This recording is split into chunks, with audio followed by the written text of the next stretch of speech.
आशुतोष शशांक शेखर चंद्रमौलि चिदंबरा।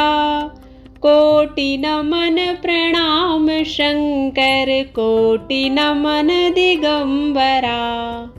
ओम नमः शिवाय। स्वागत है आप सभी का आपके अपने YouTube चैनल उपासना की उपासना में। आज के वीडियो में आप सुनेंगे श्रावण मास महात्म के 8वें अध्याय की कथा। महात्म के अंत में आप सुनेंगे भगवान शिव के भक्त की कथा। वीडियो पसंद आता है तो प्लीज लाइक जरूर किया करें और चैनल पर पहली बार आए हैं तो इसे सब्सक्राइब करना बिल्कुल ना भूलें। बेल आइकन प्रेस करें ताकि नए वीडियोस की नोटिफिकेशंस आप तक पहुंच सके। आइए अब कथा का प्रारंभ करते हैं। श्रावण मास महात्म के 8वें अध्याय की कथा में भगवान शिव बुध और गुरु व्रत का वर्णन कर रहे हैं। भगवान शिव कहते हैं कि हे सनत कुमार, अब मैं समस्त पापों का नाश करने वाले बुध गुरु व्रत का वर्णन करूंगा, जिसे श्रद्धा पूर्वक करके मनुष्य परम सिद्धि प्राप्त करता है। ब्रह्मा जी ने चंद्रमा को ब्राह्मणों के राजा के रूप में अभिषिक्त किया। किसी समय उसने रूप और यौवन से संपन्न तारा नामक गुरु पत्नी को देखा। उसकी रूप संपदा से मोहित होकर वह काम के वशीभूत हो गया और उसे उसने अपने घर में रख लिया।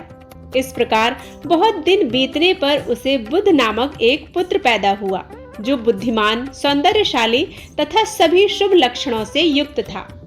गुरु बृहस्पति को ज्ञात हुआ कि तारा चंद्रमा के घर में स्थित है। तब उन्होंने चंद्रमा से कहा कि मेरी पत्नी को वापस कर दो। अनेक तरह से समझाने पर भी जब चंद्रमा ने तारा को वापस नहीं किया, तब बृहस्पति ने देवताओं की सभा में जाकर देवराज इंद्र को यह वृत्तांत बतलाया और कहा कि हे शक्र, आप देवताओं के राजा हैं, इसलिए आप अपनी आज्ञा से उसे दिलाएं, अन्यथा उस चंद्रमा के द्वारा किया गया पाप आपको भी निसंदेह लगेगा, क्योंकि शास्त्र निर्णय के अनुसार प्रजा के द्वारा किए गए पाप को राजा भोगता है। पुराण में भी ऐसा ही कहा गया है कि दुर्बल का बल राजा होता है। गुरु का यह वचन सुनकर चंद्रमा ने कहा, मैं आपकी आज्ञा से तारा को तो दे दूंगा, किंतु इस पुत्र को नहीं दूंगा। शास्त्र के अनुसार विचार करके देवताओं ने उस बुध को चंद्रमा को ही दे दिया। इसके बाद गुरु को उदास देखकर देवताओं ने उन दोनों को वर प्रदान किया। हे चंद्र, अब तुम घर जाओ। यह तुम्हारा भी पुत्र है और बृहस्पति का भी पुत्र है। यह तुम्हारा पुत्र ग्रहों में प्रतिष्ठित होगा। हे सुराचार्य, आप यह दूसरा भी शुभ वर ग्रहण कीजिए कि जो बुद्धिमान व्यक्ति आप दोनों बुध और गुरु का व्रत मिलाकर करेंगे, उसकी संपूर्ण सिद्धि होगी। यह सत्य है, इसमें संदेह नहीं है। शंकर जी के लिए अत्यंत प्रिय इस श्रावण मास के आने पर जो लोग बुधवार तथा बृहस्पतिवार को पूजन व्रत करेंगे, उन्हें सिद्धि प्राप्त होगी। इस व्रत में दही तथा भात का नैवेद्य व्रत सिद्धि में मूल हेतु है। स्थान भेद से आप दोनों की मूर्ति लिखकर पूजन करने से भिन्न भिन्न फल प्राप्त होते हैं। यदि कोई हिंडोले के ऊपरी स्थान पर आप दोनों की मूर्ति लिखकर पूजन करे तो वह सर्वगुण संपन्न तथा दीर्घायु पुत्र प्राप्त करेगा। यदि मनुष्य कोषागार में मूर्ति को लिखकर पूजन करता है तो उसके कोष बढ़ते हैं और वे कभी क्षय भी नहीं होते हैं। इसी प्रकार पाकालय यानी कि भोजनालय में पूजन करने से पाक वृद्धि होती है और देवालय में यानी कि देव स्थान में पूजन करने से उनकी कृपा प्राप्त होती है। शय्यागार में लिखकर पूजन करने से स्त्री का वियोग कभी भी नहीं होता है। धान्यागार अर्थात जहाँ अनाज रखा जाता है, वहाँ पर लिखकर पूजन करने से धान्य की वृद्धि होती है। इस प्रकार मनुष्य उन फलों को प्राप्त करता है। इस प्रकार 7 वर्ष तक करने के बाद उद्यापन करना चाहिए।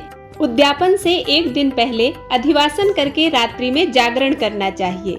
स्वर्ण की प्रतिमा बनाकर विधि पूर्वक 16 उपचारों से पूजन करने के पश्चात तिल घृत चारु और अपामार्ग तथा अस्वस्थ अर्थात पीपल से युक्त समिधाओं से होम करना चाहिए। अंत में पूर्णाहुति देनी चाहिए। उसके बाद मामा व भांजे को यत्न पूर्वक भोजन कराना चाहिए। इसके बाद ब्राह्मणों को तथा अन्य लोगों को भी भोजन कराना चाहिए। स्वयं भी भोजन करना चाहिए। इस विधि से 7 वर्ष तक करने पर मनुष्य सभी मनोरथों को प्राप्त कर लेता है। जो इसे विद्या की कामना से करता है वह वेद व शास्त्र के अर्थों को जानने वाला होता है। बुध बुद्धि प्रदान करते हैं और गुरु बृहस्पति गुरुता प्रदान करते हैं। सनत कुमार बोले, हे भगवान, आपने जो यह कहा है कि इस अवसर पर मामा तथा भांजे को भोजन कराना चाहिए, यदि बताने योग्य हो तो इसका कारण बताइए। तब भगवान शिव बोले, हे सनत कुमार, पूर्व काल में अत्यंत दीन तथा दरिद्र कोई 2 ब्राह्मण थे। दोनों मामा भांजे थे। उदर पूर्ति के लिए परिश्रम पूर्वक भ्रमण करते हुए वे दोनों किसी नगर में अन्न मांगने के लिए गए थे। उन्होंने घर घर में श्रावण मास में प्रत्येक वार को उस वार का व्रत होते हुए देखा, किंतु कहीं भी बुद्ध गुरु का व्रत नहीं देखा। तब उन्होंने बहुत देर तक परस्पर विचार किया कि सभी वारों का व्रत तो सर्वत्र दिखाई पड़ रहा है, किंतु बुद्ध गुरु का कहीं नहीं है। अतः चूंकि यह व्रत का अनुच्छिष्ट है, इसलिए हम दोनों को चाहिए कि इस शुभ व्रत का अनुष्ठान आदर पूर्वक करें। किंतु हे सनत कुमार, इसकी विधि न जानने के कारण वे दोनों संशय में पड़ गए। तब रात्रि में उन्हें स्वप्न में इस व्रत की विधि दृष्टिगोचर हो गई। इसके बाद उन्होंने उसकी विधि के अनुसार व्रत को किया, जिससे उन्होंने अपार संपदा प्राप्त की। प्रतिदिन उनकी संपदा बढ़ने लगी और सभी लोगों को ज्ञात भी हो गई। इस प्रकार 7 वर्ष तक करके वे पुत्र पौत्रादि से संपन्न हो गए।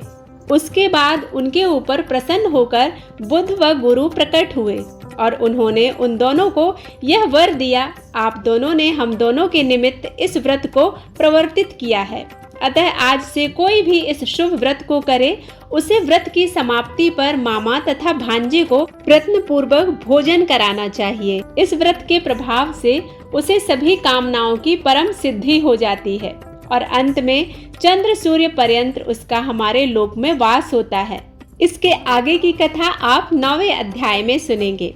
आइए अब सुनते हैं भगवान शिव के भक्त की कथा। शंकर एक अनाथ लड़का था। उसको जंगल में रहने वाले शिकारियों के एक गिरोह ने पाला था। उसके पास कोई औपचारिक शिक्षा भी नहीं थी। वह केवल एक चीज जानता था कि उसे कैसे जीवित रहना है। शिकार करना और उनको मारना तथा जंगल के फलों को खाना और नदी के पानी को पीकर अपने आप को जीवित रखना जानता था।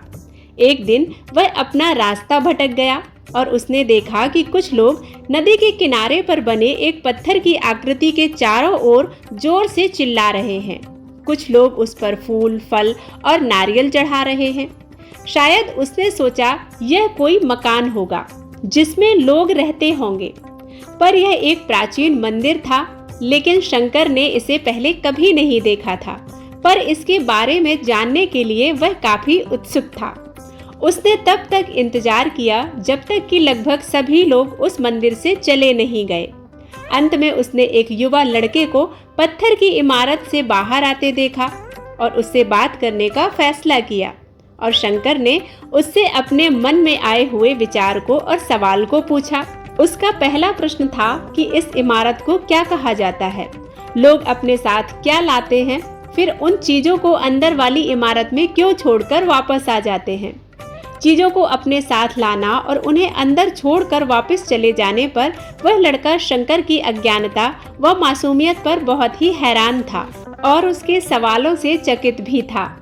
पर वह यह नहीं जानता था कि यह पास के जंगल में रहता है और शिकार करके ही अपना जीवन यापन करता है। लेकिन फिर भी उसने उसके सवालों के जवाब देने की पूरी कोशिश की। उसने शंकर को बताया कि यह भगवान शिव का मंदिर है। लोग यहाँ उन्हें फल और फूल चढ़ाते हैं। ये शिव भगवान से जो चाहते हैं वह मांगते हैं और शिव उनकी सभी मनोकामनाओं को पूर्ण कर उनकी प्रार्थनाओं को सुनते हैं। यह सुनकर शंकर तुरंत मंदिर जाना चाहता था। लड़के ने उसे अंदर का रास्ता दिखाया और शिवलिंग के बारे में बताया। शंकर ने मासूमियत से लड़के से पूछा, यह शिवलिंग क्या चीज है और यह हमें क्या देता है। तब लड़के ने बोला कि इस शिवलिंग से जो मांगो वह मिलता है और सारी मनोकामनाएं भी पूरी होती हैं। हम सभी तो ऐसा ही मानते हैं। लड़के ने कहा, अब अंधेरा हो रहा है, अब मुझे घर जाना होगा। और वह शंकर को वहीं अकेला छोड़कर चला गया। शंकर ने झिझकते हुए मंदिर में फिर से प्रवेश किया। वह एक कोने में बैठ गया और सोचा, एक पत्थर किसी को वह चीज कैसे दे सकता है जो वे चाहते हैं। इसलिए उसने इसका परीक्षण करने का फैसला किया और उसने पत्थर की प्रतिमा से कहा, हे शिव, कृपया मुझे पर्याप्त शिकार दे ताकि मैं भूखा ना रहूं। मेरे पास आपको चढ़ाने के लिए कोई फूल या फल नहीं है, लेकिन यदि आप मुझे शिकार देते हैं तो मैं उसे आपके साथ साझा करूंगा। मैं वादा करता हूं कि मैं आपको धोखा नहीं दूंगा। उसने घोषणा की। अगली सुबह शंकर शिकार करने गया। उसने पूरे दिन शिकार की तलाश की, लेकिन उसे कोई शिकार नहीं मिला। वह भूख से तिलमिला रहा था। वह काफी निराश हो गया क्योंकि उसे कोई शिकार नहीं मिला था। दोपहर हो चुकी थी। अब उसे लगने लगा कि मंदिर के लड़के ने उससे झूठ बोला था। फिर भी उसने शिकार जारी रखा। जैसे ही शाम हुई, उसने 2 खरगोशों को अपने बिल में से आते देखा। शंकर ने उन खरगोशों को मार डाला। चूंकि उसने शिव भगवान से वादा किया था कि वह अपने शिकार को साझा करेगा, वह मरे हुए खरगोशों में से एक के साथ मंदिर गया। देर हो चुकी थी और मंदिर सुनसान था। शंकर ने मंदिर में प्रवेश किया और जोर से कहा, कृपया आओ और अपना हिस्सा ले लो प्रभु, आपके लिए लाया हूँ। वह वहां बैठ गया और अंधेरा होने तक प्रतीक्षा करने लगा, लेकिन भगवान प्रकट नहीं हुए। शंकर को भूख और नींद आने लगी और उसने खरगोश को मंदिर में छोड़ने का फैसला किया। अगली सुबह जब लोग मंदिर पहुंचे तो उन्हें शिवलिंग के सामने मरा हुआ खरगोश मिला। भक्त बहुत परेशान थे। यह कौन लाया है? उसने हमारे मंदिर को अपवित्र करने की हिम्मत कैसे की? उन्होंने खरगोश को बाहर फेंक दिया। अगले दिन शंकर अपनी भूख मिटाने के लिए जंगल में शिकार करने गया, लेकिन इस बार उसकी किस्मत अच्छी नहीं थी और उसे शिकार नहीं मिला। उसने सोचा आज रात को मंदिर जाना चाहिए और शिव से पूछना चाहिए कि उनको खरगोश का भोजन कैसा लगा। शंकर यह पूछने के लिए मंदिर गया। जब वह मंदिर पहुंचा तो उसके आश्चर्य का कोई ठिकाना ना रहा। उस रात मंदिर में लोगों की काफी भीड़ थी। शिवरात्रि की रात थी, लेकिन अबोध शिकारी लड़के को इस बारे में कुछ भी पता नहीं था। शंकर ने चारों ओर देखा और उस युवा लड़के को देखा जिसने उसको मंदिर के अंदर शिव से प्रार्थना करने के लिए कहा था। क्योंकि उसे इतने सारे लोगों के आसपास रहने की आदत नहीं थी, इसलिए उसने वहीं रुकने का फैसला किया और पास के एक बेल के पेड़ पर चढ़ गया। यह एक लंबा इंतजार था और समय बिताने के लिए उसने पेड़ के पत्ते तोड़ तोड़कर जमीन पर फेंकना शुरू कर दिया। उसी अज्ञात पेड़ के नीचे एक छोटा सा शिवलिंग था जिसकी पूजा लंबे समय से नहीं की गई थी। शंकर के द्वारा फेंके गए बेल के पत्ते उस शिवलिंग पर गिरे।